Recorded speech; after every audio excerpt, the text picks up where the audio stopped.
আমি মোবাইলটা তখন ধরছি, ঠিক আছে স্যার, আপনি মোবাইলের সামনে কর যে আপনি টাকা নেবেন, আমি দিব।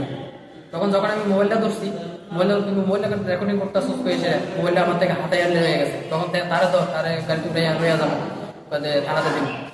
যখন আমার উড়াই লই যাইতে আসিল, আমার মাইতে শুরু করছে, তখন আমার ওয়াইফ আমার কাছে গেছে, আমার আটকাইতে গেছে। তখন আটকাইতে গেছে, আমারও মারতে আছে, আমার ওয়াইফেরও মারছে। আমার ওয়াইফ আজকে 8 মাসের অন্তঃসত্ত্বা, প্রেগনেন্সি অবস্থায় আছে। তখন আমি অনেক আওয়ার লাগার চেষ্টা করছি, তারা প্রত্যেকটা জায়গার মধ্যে নাগা চেকিং এর মতো বয় দিছে। আমি বনে দিয়ে এসে জঙ্গলের মাঝখান দিয়ে আইয়া মারছে কে?